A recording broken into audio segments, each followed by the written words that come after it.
So the elites are sweating. And when I say sweating, I mean really sweating. And that's the focus of tonight's angle. Now, of course, as expected, the media is in full-on propaganda mode 24/7. Earlier this week, they all got the Trump's enemies list memo. Do they not understand that our freedom is on the line? You do understand that he will turn on this country, and he will turn us into Hungary. He will continue by putting his enemies in jail. Turn us into Hungary.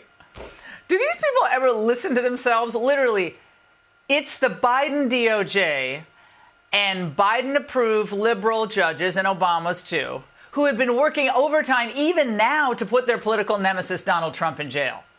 Even making public new evidence today in the Jack Smith case in the last month of a presidential election. Now, Chutkan is a complete embarrassment, who has long jettisoned long-standing judicial norms about publicizing cases in an election cycle. But just as the media has lost its credibility, so too have those engaging in lawfare against Donald Trump. So NBC was surprised this week when it conducted a panel of Lebanese American voters. Who's voting for Kamala Harris here? Absolutely no. No. Not possible. There's nothing she can do or say for us to change our mind. Why are you voting for Donald Trump? Because my main goal is to get someone who is actively funding a genocide out of office. Oof. And when the Harris campaign is confronted with the facts about Harris's loss of support among blacks and Latinos, well, they just change the subject. There are a number of key groups in the Democratic coalition who are not supporting Kamala Harris in the same numbers that they did for Joe Biden. Where do you think you can make up for what we're seeing in the deficits in the polls? Well, first of all, Dana, no election is exactly like the one previous, right? Donald Trump is facing historic gender gap with women. And if you look at young women, he may end up losing them by 40, 45 points. Well, but the black male discontent with Democrats is real. 20%, according to the New York Times poll, will vote for Trump. That is a big jump. Now, it's significant to have people like Jim Clyburn worried, and he is. So Democrats do know they're in trouble here. And beyond Kamala's new weed and loan giveaways proposal, their plan to get black men back in the fold relies on appearances by some black celebs like Lizzo and Usher. And of course, the biggest celeb of all and the most, well-known elite of them all, Barack Obama. Because his scolding of black men as sexist worked so well last week, they're sending him out again. And by the way, Michelle's going to join this time. That's going to happen next week as part of Harris's closing argument. Now, does he seem thrilled about the assignment to you? You've got on one side somebody who really just cares about himself. Everything's about him. 2 a.m.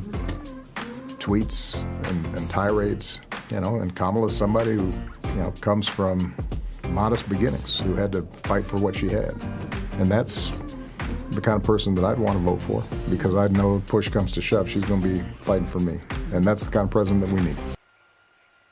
Well, that was some unintentional truth-telling right there, because Kamala would fight for people like him, for the elites, whose biggest concern is whether they're going to vacation next summer on the French or Italian Riviera. So they're sending Obama out there to help beat Trump. Think about that for a moment. Obama's the reason we have Trump. Obama had a real chance to reform Washington, to bust up the uniparty. But instead, he just joined it.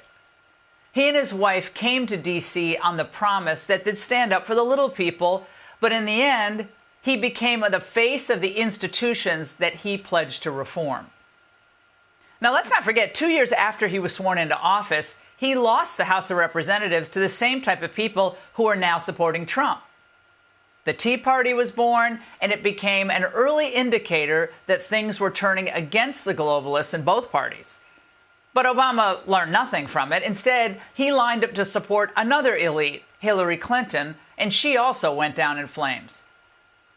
But none of this affected Obama's ultimate payday, of course, because he and Michelle, doesn't matter really what happened politically, they became rich, very rich, book deals, a Netflix deal, speaking gigs.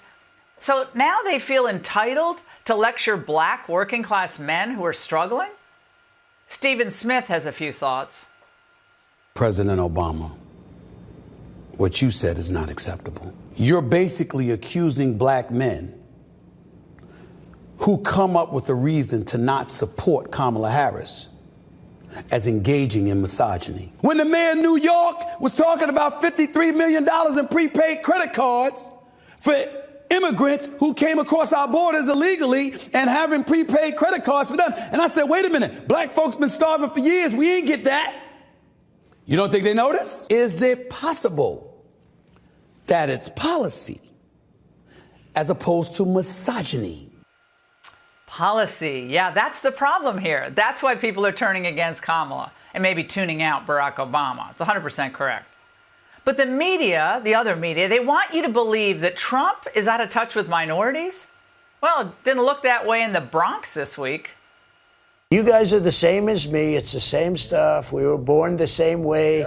I grew up in Queens and all of that. I mean, you know, it's. I had a great father. I had a father who was a great guy. He was tough but good, big heart, big heart. And he was a construction guy, pretty much, and a real estate guy. And I learned a lot from him. He was great. But I know you people so well without knowing you. I know you so well. When I walked in here, I said, this is home territory. Now, Trump's never been more popular than he is right now, despite everything that they've thrown at him. And the world has changed since President Obama came on the scene. Back then, the Democrats could claim that they opposed Dick Cheney and all his wars. Now they're the party of Dick Cheney. Back then, they could claim that Cheney and other Republicans were the party of the rich. Now the Republicans are the ones campaigning in the barbershops, while the Democrats are propped up by plutocrats. Obama's still a talented spokesman, don't get me wrong. But I think we all agree now that he speaks for the establishment, not the people. And that's The Angle. Hey, Sean Hannity here. Hey, click here to subscribe to Fox News YouTube page and catch our hottest interviews and most compelling analysis. You will not get it anywhere else.